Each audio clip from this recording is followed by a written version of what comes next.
Question की तरफ move करते हैं। ये प्योर पैडागोजी से संबंधित आपका सवाल है। अच्छा, एक बात और, ये वो पैडागोजी हम आपको सॉल्व करा रहे हैं, चाहे आप मैथ पैडागोजी सॉल्व करें, चाहे आप एसएसटी पैडागोजी सॉल्व करें, ये पैटर्न आपको फॉलो करना रहेगा। ठीक है, तो आसानी से एक एक प्रश्न को आप लोग समझिएगा, एक एक पॉइंट को हम लोग समझेंगे। तो सबसे पहले आप लोग पहले प्रश्न को देखें और इसका उत्तर करने का प्रयास करिएगा। बड़ा आसान सा प्रश्न है और बार बार आपके एग्जाम में पूछ भी रह जाता है। विकास का सही क्रम आपसे पूछा है। अच्छा, एक बात और बाबू, जब हम आपको बीएड की क्लास पढ़ाए थे और जब हम विकास के सिद्धांत बताए थे, तो एक शब्द का नाम हम लिए थे क्रम और एक आपकी गति। इन दोनों के बारे में हम बताए थे। अगर विकास के बारे में पूछा जाए तो विकास का जो क्रम है वो नियत होता है, विकास का जो क्रम होता है वो नियमित होता है। लेकिन ये जो विकास की गति है, ये जो विकास की गति है, ये कभी तेज कभी कम कभी तेज, यानी विकास की जो गति है वो अनियमित होती है। ये जरूरी नहीं कि शैशवावस्था में किसी बालक या बालिका का शारीरिक विकास जब तीव्र गति से हुआ है, वैसा ही विकास किशोरावस्था में हो। तो बाल विकास की जो गति होती है वो अनियमित होती है, लेकिन जो क्रम होता है, जो क्रम होता है वो नियमित होता है, वो निर्धारित होता है। तो यहां पे पूछ रहा है विकास का क्रम, और विकास का क्रम कैसा हम आपको बताए हैं अभी, नियमित। कैसा? नियमित, यानी एक पैटर्न को फॉलो करेगा। किसी बालक या बालिका का जो शारीरिक विकास है वो मस्तकाधोमुखी यानी सफेलोकॉर्डल प्रोसेस को फॉलो करता है, यानी सर से लेके पैर तक की तरफ विकास एक तरीके से गतिमान होता है। इस बात को आपको याद रखना है। तो विकास का सही क्रम क्या है? तो सिर से लेके पैर की ओर, न कि पैर से लेके सिर की ओर, दोनों तरफ बिल्कुल भी नहीं, कोई एक क्रम नहीं, बल्कि ए ऑप्शन यहां पे राइट हो जाएगा। बहुत ही आसान सा प्रश्न था। हो सकता है कि आप में से कई बच्चे इसको बना लिए हों, लेकिन इस पैटर्न को समझिएगा, इस क्रम और गति वाली बात को आप लोग अच्छे से समझ लीजिएगा। ठीक है, एक एक पॉइंट को आप समझिएगा। अच्छा, यहां पे एक दूसरा प्रश्न जो आप सभी को समझना जरूरी है। जीन पियाजे, सीटेट में जीन पियाजे, लॉरेंस कोहलबर्ग, लेवाइगोस्की से संबंधित प्रश्न आ ही जाता है और वो पैडागोजी के रूप में भी प्रश्न पूछ लेता है। तो समझिएगा, जीन पियाजे के अनुसार, जीन पियाजे के अनुसार सोचने की क्षमता का विकास किससे होता है? अच्छा, जीन पियाजे को हम लोग कैसे मनोवैज्ञानिक समझते हैं? तो संज्ञानवादी। कैसे मनोवैज्ञानिक? तो जीन पियाजे अपने आप में संज्ञानवादी मनोवैज्ञानिक हैं, लेकिन संज्ञानवादी से भी पहले जीन पियाजे कुछ हैं, उनका नाम है रचनावादी। उनका नाम है रचनावादी। और जो रचनावादी मनोवैज्ञानिक होते हैं, जो संज्ञानवादी मनोवैज्ञानिक होते हैं, वो ज्ञान की प्राप्ति पर जोर नहीं देते, बल्कि वो कहते हैं ज्ञान का निर्माण होता है। क्या? ज्ञान का निर्माण होता है। तो क्या कभी ज्ञान का निर्माण रटने से होगा? बिल्कुल भी नहीं। ज्ञान की प्राप्ति हो जाएगी रटने से, लेकिन ज्ञान का निर्माण नहीं होगा रटने से। उसके साथ साथ अनुभव और गतिविधियां, बिल्कुल ये बात सही है कि जीन पियाजे हो गए या फिर और जितने रचनावादी मनोवैज्ञानिक हैं, उन सभी लोगों को मानना है कि हम ज्ञान का निर्माण करते हैं अपने अनुभव से, अपने एक्सपीरियंस से, और सबसे बड़ी बात कि अपनी एक्टिविटी, अपनी गतिविधि से। ठीक है, तो जीन पियाजे के अनुसार सोचने की क्षमता का विकास बी वाले ऑप्शन अनुभव और गतिविधि से होता है। अनुभव और गतिविधि से होता है। इस बात को आप सभी लोगों को अच्छे से याद रखना है। उसके साथ साथ डांट से होता है या डर से होता है? बिल्कुल भी नहीं। पुरस्कार और दंड मायने रखता है, लेकिन जब रचनावादी मनोवैज्ञानिक बाबू आपसे पूछ लिए जाए, जब जीन पियाजे का नाम आपसे ले लिया जाए, तो अनुभव और गतिविधियां यहां पे सामने आ जाएंगी। ठीक है, तो ये ऑप्शन भी आप लोग अच्छे से देखते हुए आगे बढ़िएगा। एक एक प्रश्न को समझे, थोड़ा सा आसान है क्वेश्चन का लेवल, लेकिन गलतियां यहां में अधिक हो जाती हैं, तो थोड़ा ध्यान से आप प्रश्न को करिएगा। जीन पियाजे की अवस्था घुमा फिरा के पूछ ही लेता है, तो इस प्रश्न को समझ लीजिएगा कि 6 से 12 वर्ष की आयु, 6 से 12 वर्ष की आयु, जीन पियाजे की टोटल 4 अवस्थाएं संज्ञान की। एक बालक या बालिका का संज्ञानात्मक विकास कैसे होता है, जीन पियाजे ने उसको 4 अवस्थाओं में बताया था। सबसे पहले संवेदी पेशी, सेंसरी मोटर स्टेज, जब कोई बालक या बालिका अपने इंद्रियों के माध्यम से, अपने ज्ञानेंद्रियों के माध्यम से देख के महसूस करके सीखे तो वह संवेदी पेशी अवस्था। इसमें ऑब्जेक्ट परमानेंस, वस्तु अस्थायित्व जैसे गुण आ जाते हैं। तो संवेदी पेशी के बाद एक अवस्था आती है पूर्व संक्रियात्मक अवस्था, प्री ऑपरेशनल स्टेज। इसमें संरक्षण का अभाव होता है, इसमें तार्किकता का अभाव होता है, धीरे धीरे बालक भाषा सीखता है। वो दूसरी अवस्था हो गई। तीसरी अवस्था है कॉन्क्रीट स्टेज, संक्रियात्मक अवस्था, या फिर इसको हम कह सकते हैं ठोस संक्रियात्मक अवस्था। यानी इसमें एक बालक या बालिका तार्किक चिंतन करना शुरू कर देता है, लेकिन उसके तार्किक का चिंतन का जो स्तर होता है वो मूर्त आधारित होता है। यानी बालक या बालिका उन्हीं बिंदुओं पर चिंतन करेगा जो उनके सामने अवेलेबल रहेंगे, दिखेंगी। उसके बाद एक फाइनल स्टेज होती है जो होता है आपका औपचारिक संक्रियात्मक अवस्था। औपचारिक यानी तार्किकता की सबसे उच्चतम अवस्था, जिसमें हम और आप हैं। ठीक है, तो जीन पियाजे कह रहे हैं कि 6 से 12 वर्ष, तो आप जब देख रहे हैं कि संवेदी पेशी अवस्था होती है, ये आपका जन्म से लेकर 2 वर्ष, उसके साथ साथ जो पूर्व संक्रियात्मक होता है ये लगभग 2 वर्ष से लेके आपका 6 या 7 वर्ष, और जो ठोस संक्रियात्मक अवस्था होते हैं ये 6 या 7 वर्ष से लेके 11 या 12 वर्ष। एक लगभग लगा के आप चला करिए, क्योंकि जीन पियाजे कहते हैं जरूरी नहीं कि जो संवेदी पेशी अवस्था ये जन्म से 2 ही वर्ष हो। बहुत सारे ऐसे बच्चे हैं जो कि जन्म से लेके 5 वर्ष तक संवेदी पेशी अवस्था में रहें। तो एक लगभग लगा के चलिएगा। और जो औपचारिक संक्रियात्मक अवस्था है ये 11 या 12 से ऊपर की अवस्था है, ये ऊपर की अवस्था है। 30% लोग जीन पियाजे के अकॉर्डिंग औपचारिक संक्रियात्मक अवस्था में पहुंच ही नहीं पाते। तो आपसे यदि पूछा जाए कि 6 से 12 वर्ष पूछ लिया जाए, या 2 से 7 वर्ष पूछ लिया जाए, या फिर जन्म से लेकर 2 वर्ष पूछ लिया जाए, तो इस क्रम को आप याद रखिएगा, ठोस संक्रियात्मक अवस्था। ठीक है, इस पैटर्न को याद रखिएगा, इसका सी ऑप्शन राइट है। एक बार क्विक रिवीजन के रूप में भी इस क्लास को आप लोग देख लीजिए। ठीक है, अच्छा एक प्रश्न और यहां पे, सीखने का सबसे अच्छा कब होता है, यानी सीखना सबसे अच्छा कब होता है, कौन से प्रक्रिया में या कौन से रूप में, विद्यालयी रूप में सीखना सबसे अच्छा माना जाता है? जब बच्चा डर में हो, यानी बच्चा भयभीत तो फियर हो, उसके साथ साथ जब बच्चा एक्टिव हो, सक्रिय हो, या उसके साथ साथ जब बच्चा बिल्कुल चुप हो, साइलेंट हो, या जब बच्चा रटे। इसका उत्तर करिए। इसी प्रकार से पैडागोजी में आपके क्वेश्चन बनते हैं। हम हमेशा कहते हैं जब आप सीटेट का क्वेश्चन सॉल्व करें बाबू, तो अपनी अपनी भूमिका को आप बदलते रहें।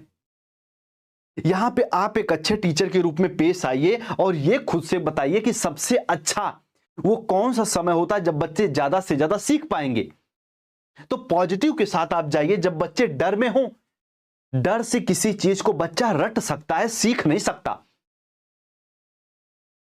उसके साथ साथ जब बच्चा सक्रिय हो, जीन पियाजे भी कहते हैं, जितने संज्ञानवादी रचनावादी मनोवैज्ञानिक है, लेव वाइगोत्स्की भी कहते हैं, लेव वाइगोत्स्की भी संज्ञानवादी मनोवैज्ञानिक है, लेकिन वो सोशियो कल्चर थ्योरी पर फोकस करते हैं। सामाजिक संक्रियात्मक अवस्था, इस बात को याद रखिएगा। तो आप देख रहे हैं कि जब कोई बालक या बालिका सक्रिय होके समाज के साथ अंतःक्रिया करे, सक्रिय होके खुद से बातें करे, सक्रिय होके सेल्फ एक्सपीरियंस के माध्यम से सीखे, वो सबसे बेस्ट तरीका होता है लर्निंग का। तो इसलिए आप देख रहे हैं कि बी ऑप्शन राइट हो जाएगा। तो पैडागोजी कैसे सॉल्व करते हैं, आप एक एक प्रश्न को समझते हुए आगे बढ़िए। व्यक्तिगत विभिन्नता का अर्थ क्या है? व्यक्तिगत विभिन्नता का आखिर अर्थ क्या है? जब हम आपको विकास के सिद्धांत पढ़ाए थे तो कहे थे कि कोई ए बालक है, कोई बी बालक है, और इन दोनों की जो आयु है वो 15 वर्ष है, और सेम पृष्ठभूमि से ये दोनों बालक आ रहे हैं, वो अब जो जो व्यक्तिगत विभिन्नता का सिद्धांत है वो कहता है कि बी वाले का जो आईक्यू है वो 110 होगा और ए वाले आईक्यू का जो बालक है उसकी आईक्यू जो है 100 होगी। यानी व्यक्तिगत विभिन्नता का सिद्धांत कहता है, विकास का सिद्धांत कहता है कि दो एक से जैसे दिखने वाले बालक या बालिका, एक जैसे रंग रूप, एक जैसे उम्र के बालक या बालिका का आईक्यू अलग अलग होता है। उनके बोलने, उनके समझने, उनके तर्क करने की क्षमता अलग अलग होती है। ये दोनों बालक की जो आईक्यू है कभी एक नहीं हो सकता। हो सकता है कि बी वाला बालक ज्यादा चालाक हो, ए वाला बालक थोड़ा कम चालाक हो। ए वाले बालक की जो आईक्यू 100 हो, 90 हो, उसके साथ साथ बी वाले बालक की आईक्यू 110 हो, 100 हो, तो अंतर पाया जाता है। तो व्यक्तिगत विभिन्नता का अर्थ क्या? सब बच्चे एक जैसे होते हैं? बिल्कुल भी बात नहीं। यहां पे आप देख रहे हैं कि सेम आयु के बालक आईक्यू अलग अलग है। हर बच्चा अपने आप में अद्वितीय होता है, बिल्कुल बात सही है। दुनिया के दो बालक ए और बी हैं, बिल्कुल सेम पृष्ठभूमि से आ रहा है, सेम उनका आयु है, लेकिन आपको पता है कि वो अपने आप में अलग है। आईक्यू लेवल पर, सोचने, समझने, तर्क करने की क्षमता के आधार पर वो अलग अलग होते हैं। तो यहां पे आपका बी ऑप्शन राइट हो जाएगा। व्यक्तिगत विभिन्नता का अर्थ केवल तेज बच्चे अच्छे हैं? बिल्कुल नहीं। केवल कमजोर बच्चे अच्छे होते हैं? बिल्कुल भी नहीं। तो यहां पे आपका बी ऑप्शन राइट हो जाएगा। अब एक बार हम आपका यस लेना चाहेंगे कि क्या आप इन प्रश्नों की प्रकृति को समझ पा रहे हैं। पहली बार आप सीटेट देने जा रहे हैं, बस एक बात आप याद रखिएगा हमारा कि जब आप क्वेश्चन सॉल्व करें सीटेट में, खासकर पेडागोजी को, शिक्षण संबंधी क्वेश्चन को, अपनी भूमिका को आप बदलते रहें और अपनी भूमिका को पॉजिटिव रखें, बस। ठीक है, यह बात आप याद रखिएगा। चलिए ठीक है बाबू। अच्छे, एक प्रश्न और समझिएगा। आप भी जब पीवाईक्यू सॉल्व करेंगे और जो अभी हम आपको टेस्ट सीरीज प्रोवाइड करेंगे 10, उस टेस्ट सीरीज में आप देखेंगे कि सतत व्यापक मूल्यांकन से क्वेश्चन खूब आते हैं। उससे संबंधित एक थोड़ा आसान सा प्रश्न करिए। सतत व्यापक मूल्यांकन, कंटिन्यूअस कंप्रिहेंसिव इवैल्यूएशन, एक सीसी का मतलब और होता है चाइल्ड सेंटर्ड एजुकेशन। तो यहां पे आपसे पूछ रहा है कि सतत व्यापक मूल्यांकन का उद्देश्य क्या है। जब बाबू आ जाए सतत यानी निरंतर, पूरे सत्र के दौरान एक अध्यापक जो टॉपिक को पढ़ा रहा है, पूरे उसको जो इवेल्युएट कर रहा है, वो तो सतत है, पूरे सत्र के दौरान चले। व्यापक का मतलब यह होता है बाबू कि कोई एक अध्यापक सिर्फ पाठ्य वस्तु को आधार बना के बच्चे का मूल्यांकन न करे। पाठ्य वस्तु, विषय वस्तु के साथ साथ बालक के व्यवहार, बालक की रुचि, बालक की क्षमता, कार्य स्किल सीखने की क्षमता को ध्यान में रख के मूल्यांकन करे, तो वो है व्यापक। उसके सतत मूल्यांकन, बालक की उपलब्धि को जानना। तो सतत व्यापक मूल्यांकन, निरंतर व्यापक मूल्यांकन। ठीक है, इसका उद्देश्य क्या है? केवल परीक्षा लेना, अंकों के आधार पर डिसाइड कर देना कक्षा 6 के बालक को कि वो लाइफ में क्या करेगा। यह बात तो बिल्कुल गलत है। बच्चे को फेल करना, सीखने में सुधार करना या बच्चों को डराना। आज तक अगर हम अलग अलग मनोवैज्ञानिकों को अध्ययन करें तो इस निष्कर्ष पे जाते हैं कि आज तक मूल्यांकन की कोई एक ऐसी विधि ही नहीं आई है कि जिससे किसी बालक या बालिका के उपलब्धि दर 100% हम जान सके। कभी कोई कहता है वस्तुनिष्ठ माध्यम से मूल्यांकन किया जाए तो बेहतर होगा, कोई कहता है लिखित रूप में मूल्यांकन किया जाए तो अच्छा होगा, विस्तृत रूप में, सब्जेक्टिव रूप में। कोई कहता है परसेंटेज के आधार पर इवेलुएट किया जाए बच्चों को तो अच्छा होगा, कोई कहता है ग्रेडिंग के माध्यम से, कोई परसेंटाइल के माध्यम से। आज तक 100% बच्चे की उपलब्धि को जानने के लिए कोई इवेल्युएशन की पद्धति आई ही नहीं है। सब में कुछ ना कुछ त्रुटियां होती हैं। इसीलिए आप देखते हैं कि कोई कोई बच्चा क्लास में बहुत तेज है लेकिन सामाजिक रूप से घुलने मिलने में बहुत कमजोर है, क्योंकि उसका मूल्यांकन अच्छे से हो नहीं पाता। तो आप ऐसे समझिएगा कि सतत व्यापक मूल्यांकन का उद्देश्य क्या है? केवल परीक्षा लेना बिल्कुल नहीं, बच्चों को फेल करना बिल्कुल नहीं, बल्कि सीखने में सुधार करना। बच्चा सीख रहा है, कुछ त्रुटियां कर रहा होगा, उसमें सुधार करना। ये आपका सतत व्यापक मूल्यांकन का उद्देश्य है। सी ऑप्शन आप याद रखिएगा, ठीक है। इस ऑप्शन को भी आप लोग अच्छे से याद रखिएगा। फॉर्मेटिव मूल्यांकन क्या होता है? फॉर्मेटिव को आप कह सकते हैं निर्माणात्मक मूल्यांकन, निर्माण के लिए मूल्यांकन। एक होता फॉर्मेटिव, एक होता समेटिव। फॉर्मेटिव जब सत्र चल रहा हो, उसी के बीच में जब एक अध्यापक बच्चों का आकलन करता है, असेसमेंट करता है, तो वो आपका फॉर्मेटिव मूल्यांकन होता। अंत में बिल्कुल नहीं, शुरुआत में बिल्कुल नहीं, सीखते समय, सीखने के दौरान एक अध्यापक जब कुछ क्वेश्चन करता है, जब कुछ पूछ रहा होता है अपने बच्चों से, वो है आपका फॉर्मेटिव मूल्यांकन। तो 7 का सी ऑप्शन राइट हो जाएगा, ठीक है। तो इन बातों को आप अच्छे से समझ लीजिएगा। Question number 7। क्वेश्चन नंबर 8 आप देखिएगा, एक है आपका समेटिव मूल्यांकन, ठीक है, या फिर समापनात्मक मूल्यांकन क्या होता है? तो इसके नाम से ही पता चल रहा है, जो सत्र के अंत में हो। पढ़ाने के दौरान जो हो रहा तो फॉर्मेटिव है, पढ़ाने के अंत में जो हो, इसका उत्तर करिएगा। रोज हो, सीखने के समय, अंत में या खेल में? तो सी ऑप्शन राइट है, अंत में, ठीक है। इन बात को भी आप लोग अच्छे से याद रख लीजिएगा। अच्छा मूल्यांकन कैसे होता है? अच्छा मूल्यांकन किसे आप मानेंगे? कौन सा मूल्यांकन सबसे बेस्ट है? डर पैदा करने वाला, लचीला या सहयोगी, या लिखित या कठिन? इसका उत्तर करिए आप सभी, इसका उत्तर करिएगा। सीटेट का एग्जाम नजदीक है, 8 फरवरी है, तो उस हिसाब से यदि आप फॉर्म भरे हैं तो थोड़ी सी तैयारी भी उस हिसाब से करिए, ताकि अगली बार फॉर्म भरना ना पड़े, लेकिन बिना भयभीत हुए, ठीक है। चलिए, अच्छा मूल्यांकन कैसा होता है? बच्चों को, जैसे बच्चे की एग्जाम देने से भयभीत हो जाए, इसको अच्छा मूल्यांकन माना जाएगा? या फिर लचीला और सहयोगी? अभी हम आपको बताए कि जो सतत और व्यापक मूल्यांकन है, जो सतत और व्यापक मूल्यांकन है, वो क्या, उसका उद्देश्य क्या है? सीखने में सुधार करना। और इसी से रिलेट करते हुए अगला प्रश्न आप देख रहे हैं कि भैया लचीला और सहयोगी, एक बालक की त्रुटियां कहां हैं, उसको जानना, उसको दूर करने के लिए मूल्यांकन किया जाता है। और ये लचीला का मतलब ये होता है बाबू कि कोई बालक ए है और कोई बालक बी है, और हम सभी जानते हैं व्यक्तिगत विभिन्नता के सिद्धांत के अकॉर्डिंग इन दोनों बालक में कुछ ना कुछ अंतर है। ए वाले बालक का आईक्यू मान लेते हैं हम लोग 110 है, और बी वाले बालक का आईक्यू 90 है। आप बताइए, क्या दोनों बच्चों के लिए सेम पैटर्न का क्वेश्चन रखना उचित है? खासकर इनके एकेडमिक सेशन के दौरान, खासकर जब ये क्लास 12th के आसपास हो, क्लास 8 में हो, 9th में हो, 10th में हो, क्या इन दोनों बच्चों का पैटर्न एक अध्यापक एक रखेगा? बिल्कुल नहीं। आप देखेंगे कि अध्यापक जो बी वाला बालक है, इसके प्रति ज्यादा संवेदनशील होगा। एक अध्यापक बी वाले के लिए क्वेश्चन के पैटर्न, क्वेश्चन के तरीकों में थोड़ा अंतर कर देगा।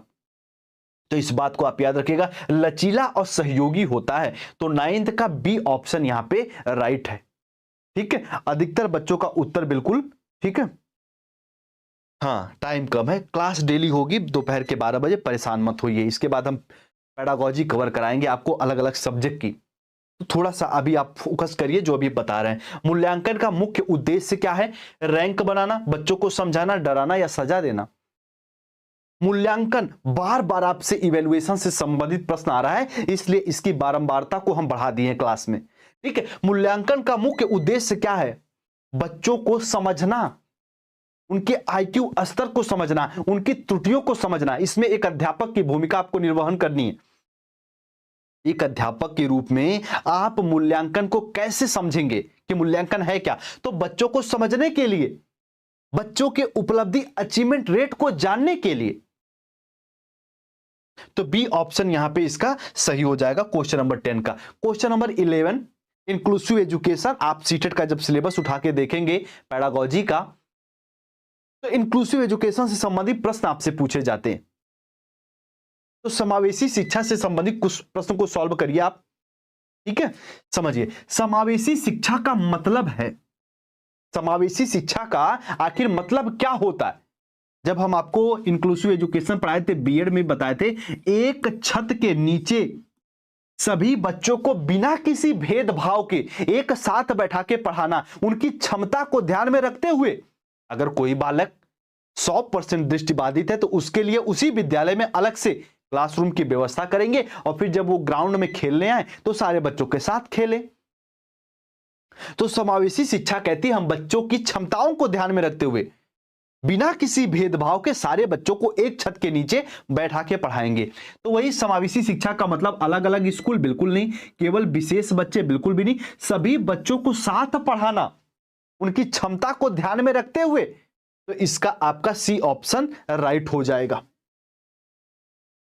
ठीक है, इसका सी ऑप्शन राइट हो जाएगा। अच्छा, इस प्रश्न को थोड़ा सा अलग वे में आप समझिएगा।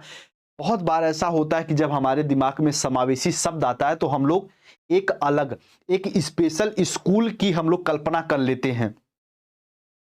तो जो आप एक स्पेशल स्कूल, एक अलग से विद्यालय की आप कल्पना करते हैं, वो विशिष्ट विद्यालय हैं।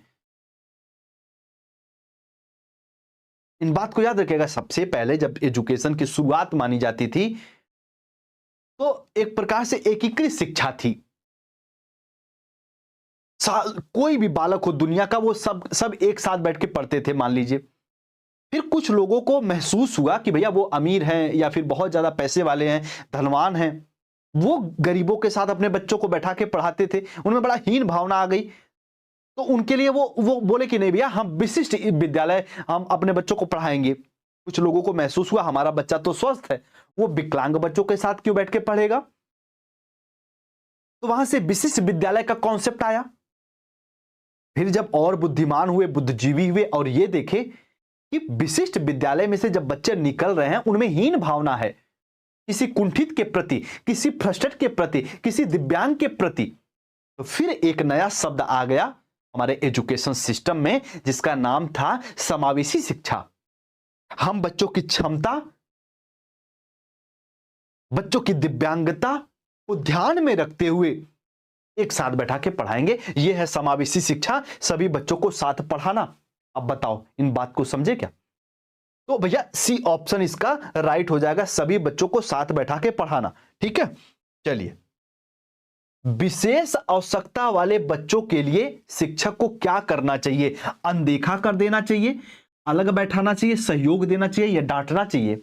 ये आपके कॉमन सेंस, आपके संज्ञान पर निर्भर करने वाला प्रश्न है। ये जो क्वेश्चन आप देख रहे हैं, क्वेश्चन नंबर 12, ये आपके संज्ञान पर आधारित है। अपनी भूमिका को बदलिए, एक अच्छे टीचर के रूप में खुद को पेश करिए, आप एक अध्यापिका के रूप में आप पेश करिए खुद को, और फिर इस प्रश्न को सॉल्व करिए और उत्तर दीजिए जरा तो। ठीक है, आदर्श कुमार कह रहे हैं सर कि सी होगा। ठीक है, बहुत अच्छी बात है। अंजलि भी कह रही है, देखिए विशेष आवश्यकता वाले बच्चों के लिए शिक्षक को बिल्कुल अनदेखा नहीं करना चाहिए, ये तो समावेशी के कॉन्सेप्ट के खिलाफ हो जाएगा। अलग बैठाना बिल्कुल भी नहीं, हम उन सारे बच्चों को प्रयास करेंगे उनकी क्षमता अनुसार एक साथ बैठा के पढ़ाएं। सहयोग देना बिल्कुल, एक अध्यापक की सबसे बड़ी विशेषता यह है कि सामान्य बच्चे के अतिरिक्त जितने विशेष बालक हैं और विशेष में भी दिव्यांग जन जो हैं उनका सहयोग दे, उनके साथ सिंपैथी पूर्ण भावना रखें। ठीक है, तो इन प्रश्नों को आप याद रखिएगा, सी ऑप्शन राइट हो जाएगा। तो अपनी भूमिका को बदल के आप प्रश्नों को सॉल्व करेंगे तो सीटेट में बड़े आसानी से आप पेडागोजी कर जाएंगे। और जो हम थंबनेल में लिखे थे आपको कि 45 क्वेश्चन आप कर जाएंगे, तो बड़े आसानी से आप कर जाएंगे, क्योंकि आप हिंदी में, आप संस्कृत में देखेंगे 15-15 क्वेश्चन पेडागोजी पूछा जाता है। और फिर जो आपका कोर सब्जेक्ट है, चाहे एसएसटी होगा चाहे मैथ होगा, लगभग 10 से 15 क्वेश्चन वहां पे भी पेडागोजी आ जाते हैं। तो ये 45 क्वेश्चन आपका बिल्कुल अच्छे से तैयार हो जाएगा। बाकी यदि सीडीपी में आप 27-28 कर जाते हैं और अपने कोर सब्जेक्ट में 10 से 15 क्वेश्चन भी लेके आ जाएंगे तो सीटेट बड़े आसानी से आपका निकल जाएगा। तो थोड़ा सा आप एक क्वेश्चन के पैटर्न को याद रखिएगा। ब्रेल लिपि किसके लिए है? खेल के लिए? खेल के लिए ब्रेल लिपि का प्रयोग करते हैं? नहीं, बल्कि लुईस ब्रेल जो इसके प्रतिपादक हैं इसीलिए इसका प्रयोग किए थे, ताकि जो दिव्यांग बच्चे हैं, खासकर जो पूर्ण रूप से दृष्टिबाधित हैं, वो ब्रेल लिपि के माध्यम से सीखें। आप देखते होंगे एक ऐसा चार्ट होता है और इसमें कीलें उभरी होती हैं, एक है तो एक कील, अगर 2 सीखना है तो 2 कील हो गई, इस प्रकार से 3 सीखना है 3 कील हो गई। तो इस प्रकार से ब्रेल लिपि में बच्चे अपने हाथों का प्रयोग करते हुए, पूर्ण रूप से दृष्टिबाधित बालक जो दिव्यांग बालक हैं वो ब्रेल लिपि के माध्यम से सीखते हैं। तो दिव्यांग बच्चे याद रखिएगा, ठीक है। उसके साथ साथ क्वेश्चन नंबर 14 देखिएगा, समावेशी कक्षा में शिक्षक क्या करता है। कोई इंक्लूसिव क्लास है, उसमें एक अध्यापक क्या करता है। भेदभाव, समान अवसर, डर या उपेक्षा। उपेक्षा मतलब अनदेखी करना, उपेक्षा मतलब उपहास उड़ाना, उपेक्षा मतलब किसी बच्चे का मजाक बनाना। तो जो इंक्लूसिव क्लासरूम है उसमें आप क्या करेंगे, खुद को रखिए वहां पे और क्वेश्चन को सॉल्व करिए। आप क्या करेंगे, आप समावेशी क्लास में हैं तो क्या करेंगे, एक बार उत्तर करिए बाबू जरा तो, ठीक है। हाँ, बहुत अच्छी बात है। हाँ, समावेशी क्लासरूम का मुख्य उद्देश्य ही है हम सभी बच्चों को, चाहे वो दिव्यांग हो, चाहे वो सामान्य हो, चाहे वो विशिष्ट हो, चाहे उनका आईक्यू स्तर अलग हो, उनको समान अवसर मुहैया कराएंगे। समान अवसर, तो यहां पे आपका बी ऑप्शन राइट हो जाएगा, ठीक है। इस बात को आपको याद रखना है। एक प्रश्न और देखिएगा, टोटल 20 क्वेश्चन हम लोग करने वाले हैं इस क्लास से। समावेशी शिक्षा आधारित होती है प्रतियोगिता पर, की समानता और सम्मान पर, डर पर या सजा पर। समावेशी शिक्षा आधारित होती है। समावेशी शिक्षा बच्चों के दिव्यांगता, बच्चों के क्षमता के को आधार बनाते हुए उसके साथ साथ व्यक्तिगत विभिन्नता पर भी ध्यान देती है। तो कभी प्रतियोगिता पर यह ध्यान नहीं देती। ये कहती है अगर बच्चों में हम प्रतियोगिता ला देंगे, एक दूसरे से आगे बढ़ने की होड़ में ला देंगे, तो उनकी जो मौलिकता है, उनकी जो रचनात्मकता है वो बिल्कुल क्षीण हो जाएगी, नष्ट हो जाएगी। तो हम प्रतियोगिता पर ध्यान नहीं देते बल्कि समानता और बिल्कुल सम्मान पर। तो इसका आप देख रहे हैं कि बी ऑप्शन इसका भी राइट हो जाएगा। तो इंक्लूसिव एजुकेशन से संबंधित भी प्रश्न आपके सीटेट के एग्जाम में बनेंगे। आप लोग इन प्रश्नों को अच्छे से देख लीजिएगा, ठीक है। लैंगिक समानता का अर्थ है, लैंगिक समानता का अर्थ केवल लड़कों को मौका देना। जो हम सब जानते हैं कि जो जेंडर इक्वेलिटी, खासकर जेंडर जो है वो समाज द्वारा निर्धारित किया जाता है।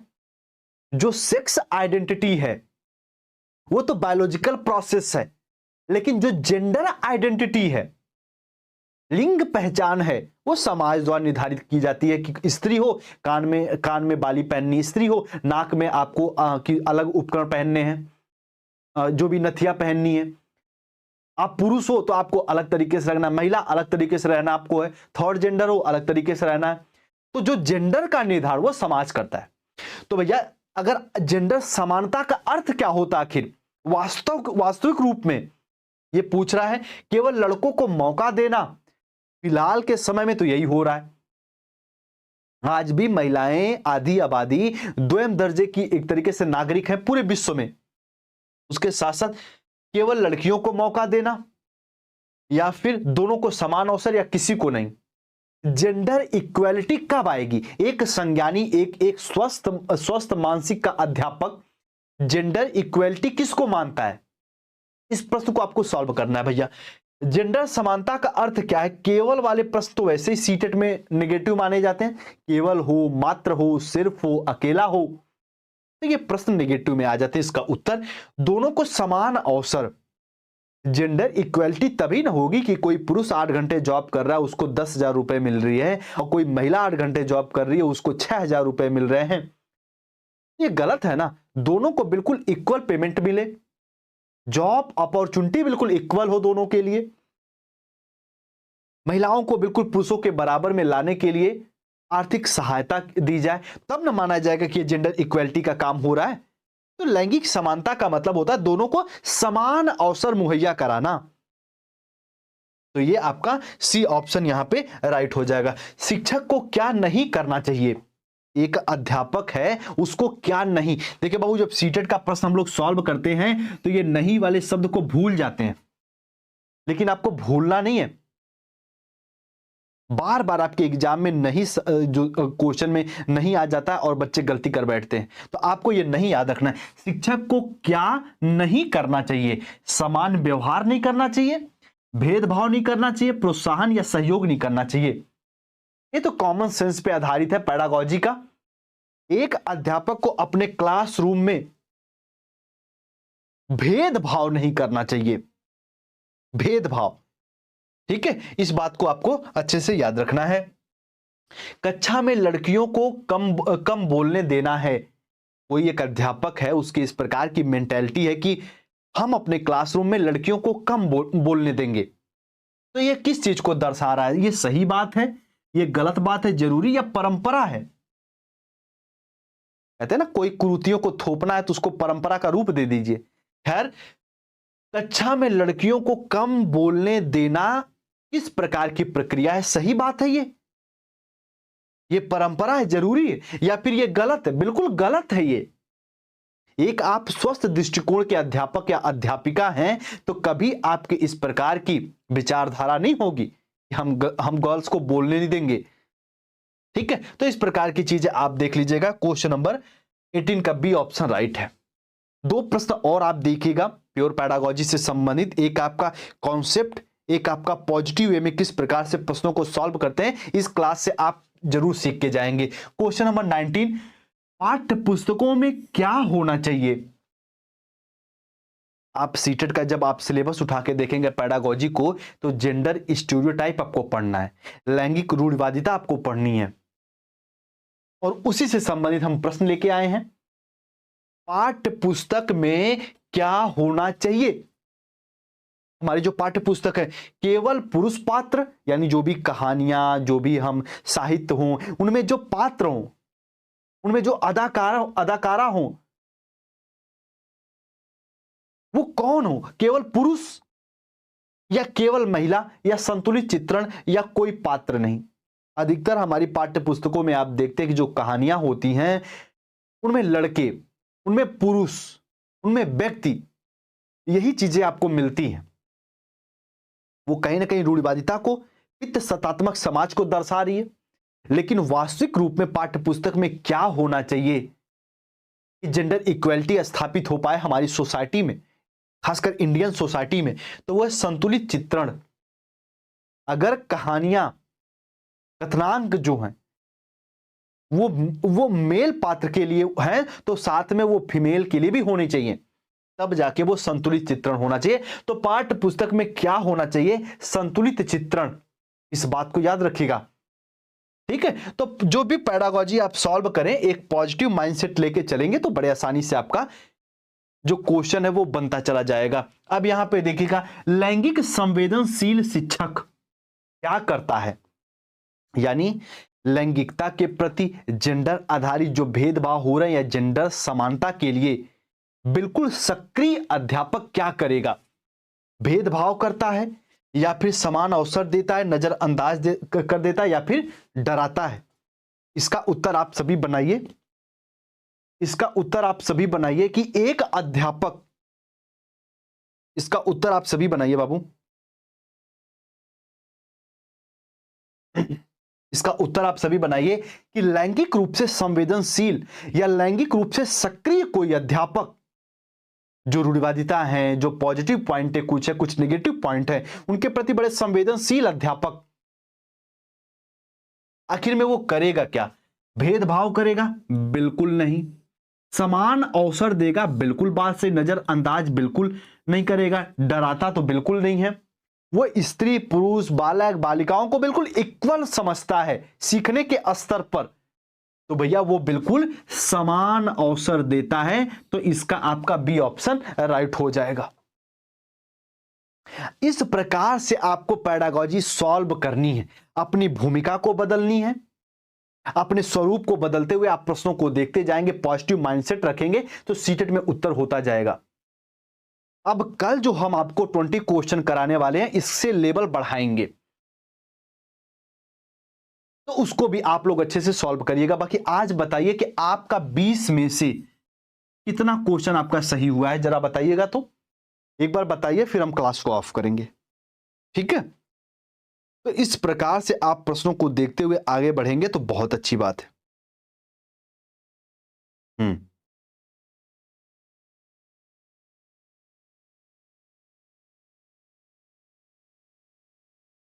ठीक है, सब सब हुआ, ठीक है, बहुत अच्छी बात है। एजुकेशन राजेश कुमार 20, बहुत अच्छी बात है। ठीक है, तो क्वेश्चन के प्रति यदि आप अपना माइंडसेट, क्वेश्चन के प्रति आप यदि अपना दृष्टिकोण स्वस्थ रखते हैं तो बिल्कुल आपका सारा क्वेश्चन सही होता जाएगा। थोड़ा सा सेल्फ स्टडी करिएगा। बहुत दिन पहले हम आपको ये भी बताए थे, जब सीटेट की परिचर्चा किए थे तो बताए भी थे आपको कि आप एनसीईआरटी पढ़ना शुरू कर दीजिए। बहुत बच्चे पढ़ते भी हैं, उसका स्क्रीनशॉट भी भेजते हैं व्हाट्सएप पे। आप भी पढ़िए, यदि नहीं पढ़ रहे हैं, अगर सीटेट सच में क्वालिफाई करना है तो आपको एनसीईआरटी पढ़ना होगा। हवाई बातें हम नहीं करते बाबू, जो बात है वो सच है। उसके साथ साथ पेडागोजी जो लगभग 45 क्वेश्चन वो हम आपको कवर करा देंगे।